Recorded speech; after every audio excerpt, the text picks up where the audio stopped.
तो घोसी और बागेश्वर उपचुनाव के रण में वोटिंग का पड़ाव पूरा हो चुका है। दोनों ही सीटों पर जनता ने न सिर्फ उम्मीद से ज्यादा वोटिंग की, बल्कि साफ है कि 24 की महापरीक्षा से पहले होने वाले इन चुनावों का संदेश बेहद अहम होगा। घोसी उपचुनाव में वोटों की अगर बात की जाए तो यहां पर लगभग 45% वोटिंग हुई, तो बागेश्वर में 55% लोगों ने घर से निकलकर मतदान में हिस्सा लिया। अब दोनों सीटों पर नतीजों की बारी है और 8 सितंबर को फैसला आ जाएगा।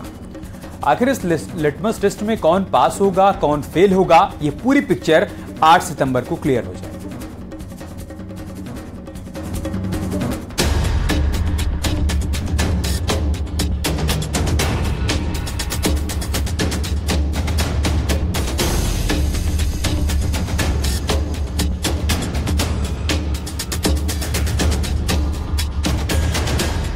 बागेश्वर और घोसी की जनता ने अपना फैसला ईवीएम में कैद कर दिया है।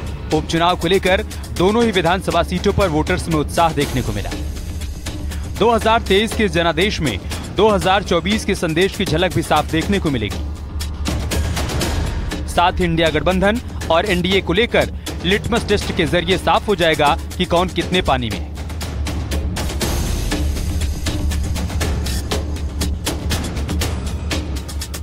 घोसी उपचुनाव में मतदान खत्म हो चुका है। सुबह 7 बजे से शाम 6 बजे तक मतदान चला।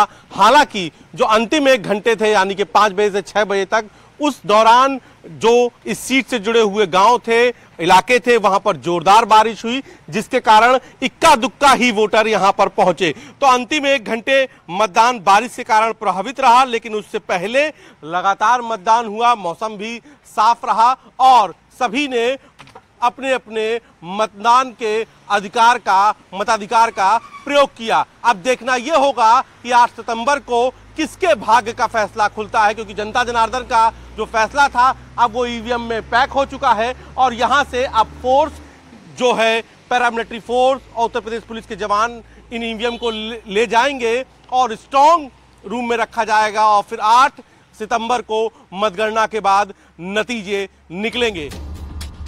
घोसी और बागेश्वर दोनों ही सीटों पर वोटर्स घर से निकले और अपने मताधिकार का इस्तेमाल किया। घोसी सीट की बात करें तो यहां 51% वोटिंग हुई। घोसी में बीजेपी और समाजवादी पार्टी के बीच सीधी टक्कर है और यहां बीजेपी के दारा सिंह चौहान के सामने एसपी के सुधाकर सिंह हैं और 8 सितंबर को साफ हो जाएगा कि घोसी की जनता ने आखिर क्या फैसला किया है। क्या लग रहा है अब तक आपने जो लगातार बूथों का दौरा किया है?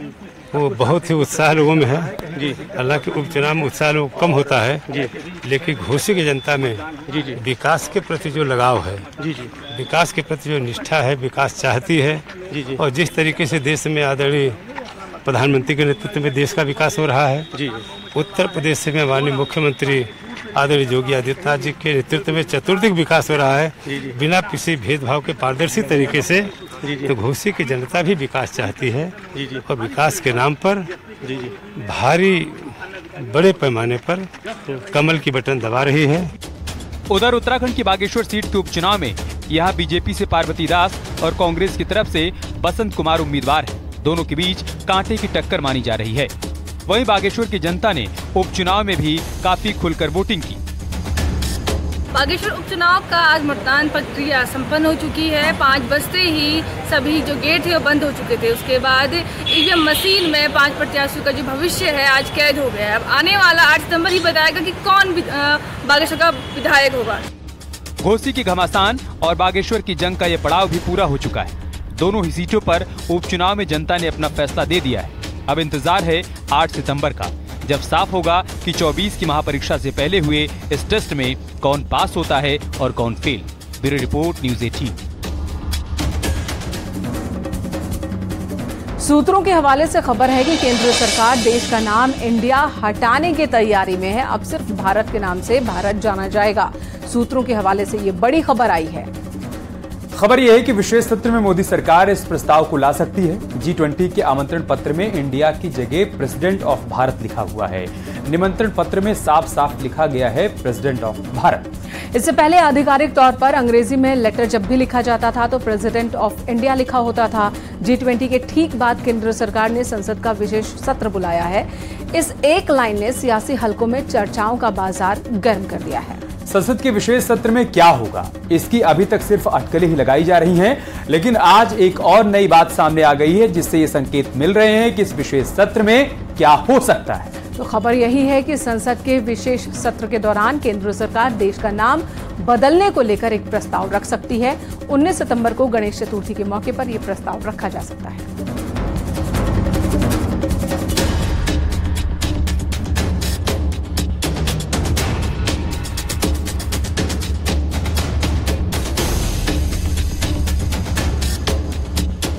देश में बदलाव की बयार पिछले 9 सालों से चल रही है।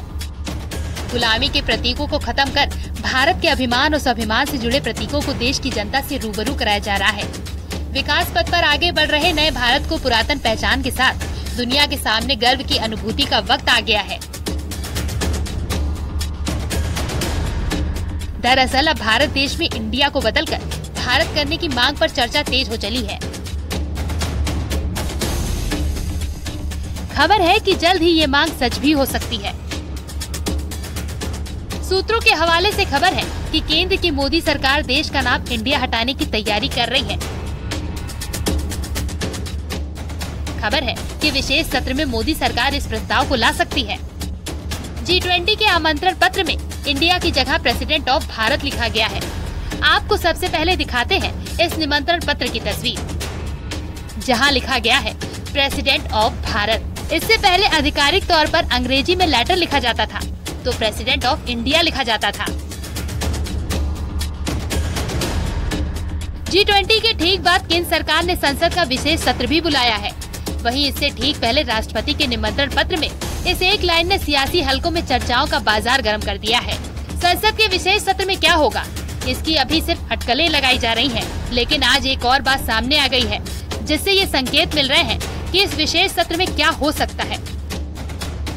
सूत्रों के हवाले से खबर है कि संसद के विशेष सत्र के दौरान केंद्र सरकार देश का नाम बदले जाने का प्रस्ताव रख सकती है। 19 सितंबर को गणेश चतुर्थी के मौके पर यह प्रस्ताव रखा जा सकता है, ऐसी सूत्रों के हवाले से जानकारी मिल रही है। हालांकि इससे पहले संघ प्रमुख मोहन भागवत ने भी देशवासियों से अपील की थी कि इंडिया छोड़कर भारत बोला जाए, जिस पर विपक्ष ने तीखा ऐतराज भी जताया था। महाराज जी ने कहा इंडिया नहीं भारत होना चाहिए। हम सब लोग इंडिया शब्द का उपयोग करना छोड़ दें और भारत शब्द का उपयोग करना प्रारंभ करें।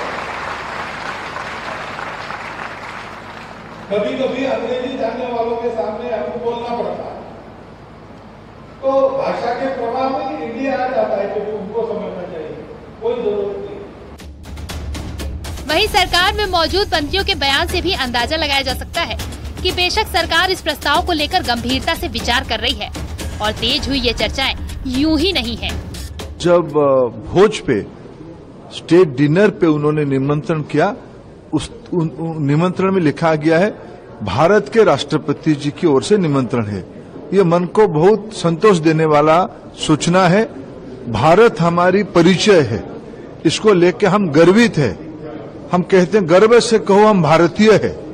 तो भारत के नाम को राष्ट्रपति जी ने प्रायोरिटी में ले आया।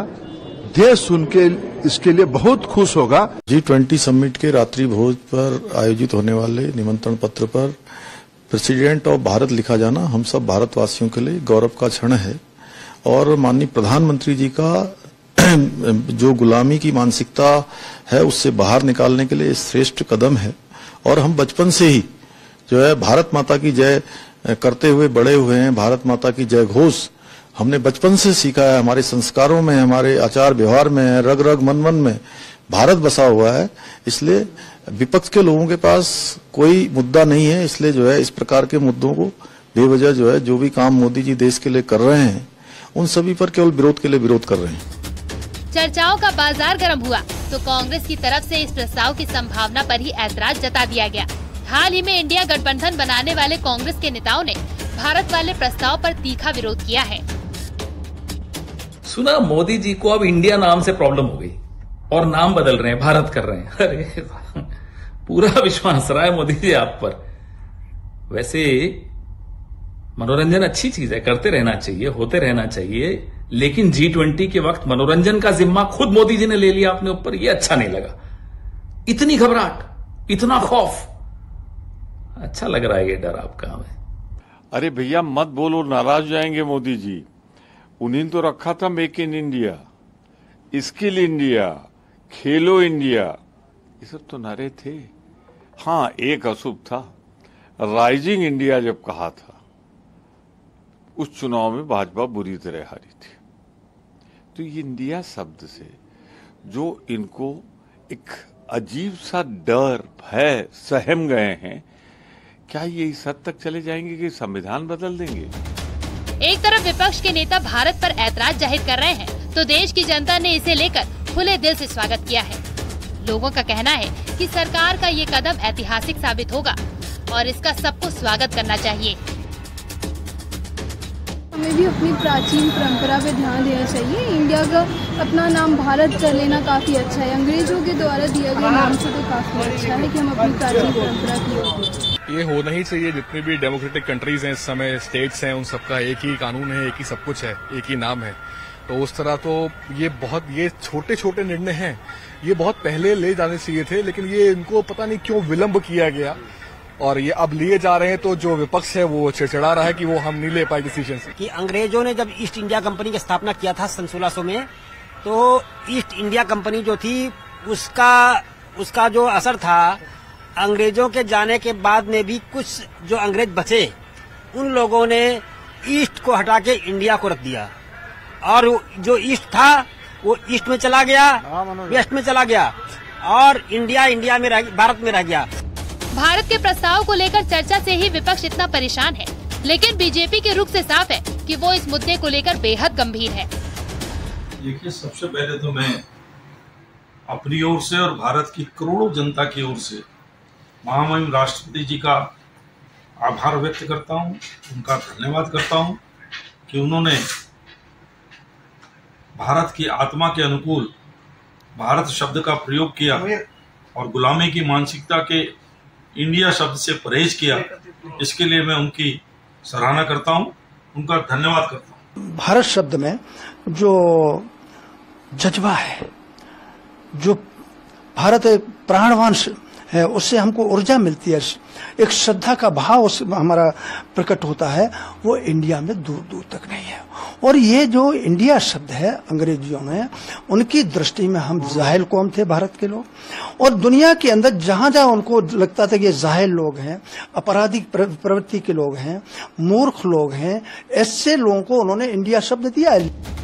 हालांकि अभी भारत वाले प्रस्ताव को लेकर सरकार की तरफ से कोई आधिकारिक सूचना जारी नहीं की गई है, लेकिन संकेत आने वाली स्थिति को साफ कर रहे हैं कि मोदी सरकार की तैयारी पूरी है। शायद यही वजह है कि विपक्ष की बेचैनी का स्तर इतना बढ़ गया है कि वो भारत के ही विरोध में उतर आए हैं। Bureau report, news 18। शिक्षक दिवस के मौके पर सीएम योगी आदित्यनाथ ने यूपी के लोगों को सौगात दी। सीएम योगी ने यूपी के स्कूलों में स्मार्ट क्लास कार्यक्रम की शुरुआत कर दी, बल्कि 2 लाख से ज्यादा शिक्षकों को टैबलेट वितरण कार्यक्रम का भी उद्घाटन किया। कार्यक्रम के दौरान सीएम योगी ने 94 शिक्षकों को सम्मानित भी किया। योगी सरकार न सिर्फ छात्रों को डिजिटल तकनीक से पढ़ाए जाने पर जोर दे रही है, बल्कि शिक्षकों को इस मुहिम के लिए टेक्नोलॉजी से लैस भी कर रही है।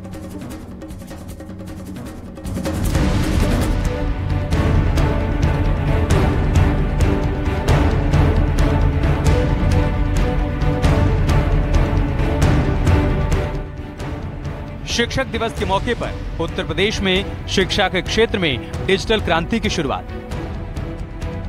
अब स्मार्ट होंगे यूपी के स्कूल। शिक्षकों को डिजिटल तकनीक से लैस कर रही है योगी सरकार। उन 94 शिक्षकों को बेसिक शिक्षा परिषद के 75 शिक्षक और माध्यमिक शिक्षा विभाग के 19 शिक्षकों को, जिन्होंने कुछ अपने क्षेत्र में यूनिक किया है, विशिष्ट किया है, जिनका व्यक्तित्व उनके कृतित्व के कारण अन्य लोगों के लिए प्रेरणादायी बना है, उन्हें सम्मानित करते हुए मुझे स्वयं भी प्रसन्नता की अनुभूति हो रही है। लखनऊ में लोक भवन में शिक्षक दिवस के मौके पर भव्य कार्यक्रम का आयोजन किया गया। इस दौरान सीएम योगी ने 94 शिक्षकों को सम्मानित किया। शिक्षा मंत्री महोदय स्मृति चिन्ह प्रदान करके उनका अभिनंदन कर रहे हैं। साथ ही उत्तर प्रदेश के स्कूलों में स्मार्ट क्लास की भी शुरुआत की। सीएम योगी ने कार्यक्रम के दौरान कहा कि शिक्षकों पर राष्ट्र निर्माण की अहम जिम्मेदारी है। हम शिक्षा के सिस्टम को बेहतर बनाने के लिए लगातार काम कर रहे हैं। एक राष्ट्र निर्माता के रूप में अपनी भूमिका का निर्वहन करने वाला पक्ष एक उज्जवल पक्ष है, लेकिन दूसरा पक्ष उसका कृष्ण पक्ष भी है। कृष्ण पक्ष जब ट्रेड यूनियन की तरह कोई शिक्षक विद्यालय कार्यों से विरत होकर के दिन भर शिक्षा अधिकारियों के घर में या उनके कार्यालयों में बैठ करके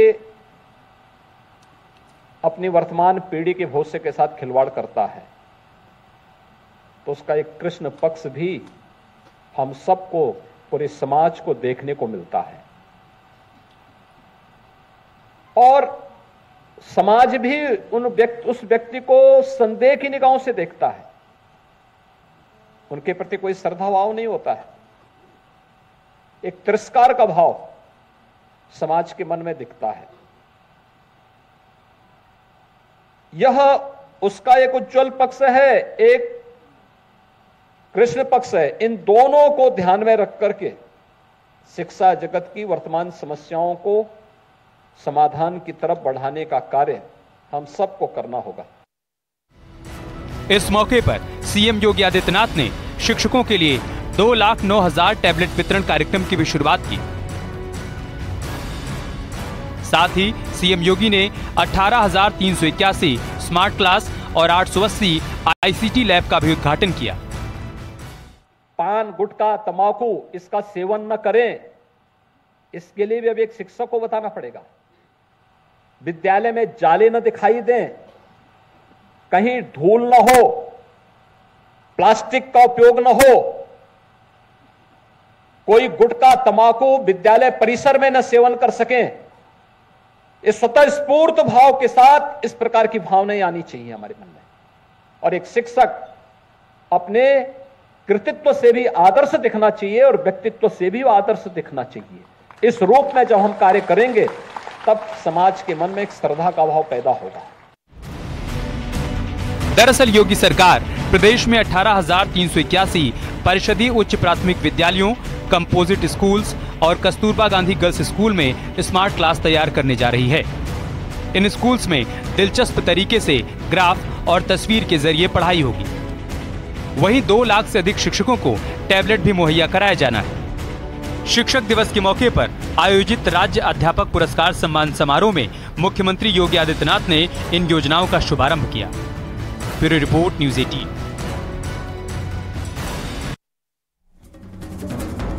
इधर रामकाज को लेकर सीएम योगी आदित्यनाथ ने दिल्ली में पीएम मोदी से मुलाकात की। ये मुलाकात प्रधानमंत्री आवास पर ही हुई और इस दौरान अयोध्या के विकास कार्यों से लेकर राम मंदिर निर्माण की प्रगति की पूरी रिपोर्ट मुख्यमंत्री ने रखी।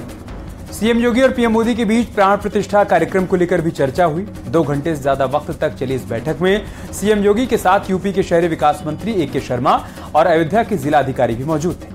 इस दौरान अयोध्या के डेवलपमेंट रोड मैप पर सीएम योगी ने प्रधानमंत्री को विस्तार से जानकारी दी। अब माना जा रहा है कि जल्द ही अयोध्या में राम मंदिर की प्राण प्रतिष्ठा समारोह की तारीख का भी ऐलान हो जाएगा।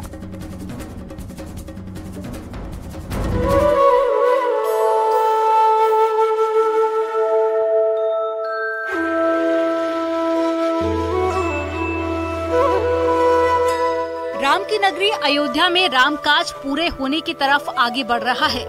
जनवरी 2024 में राम मंदिर की प्राण प्रतिष्ठा का कार्यक्रम तय किया गया है। राम मंदिर निर्माण का काम तेजी से हो रहा है और माना जा रहा है कि दिसंबर तक काम पूरा हो जाएगा।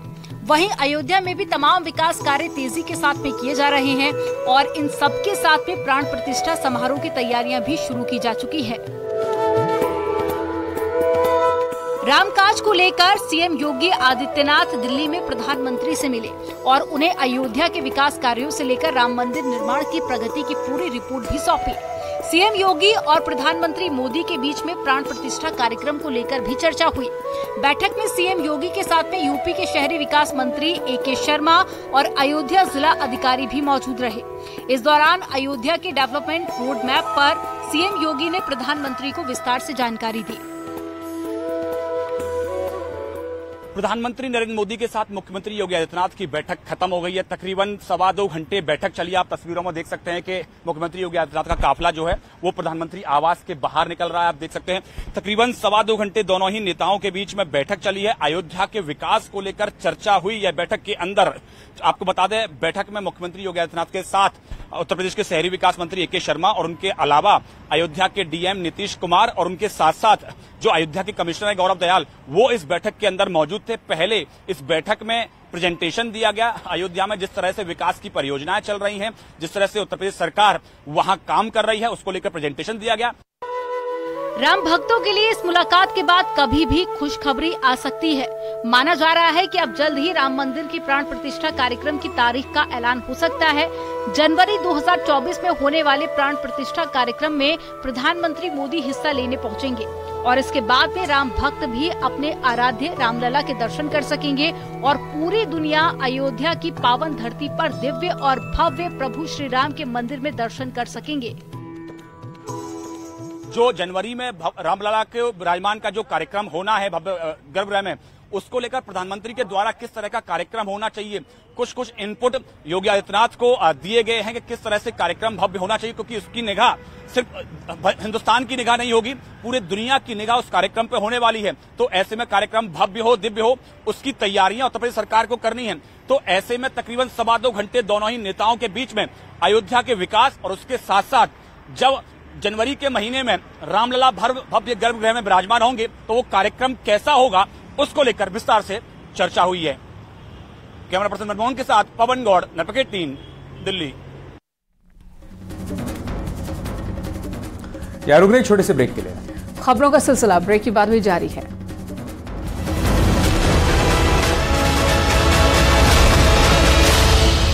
पेट सफा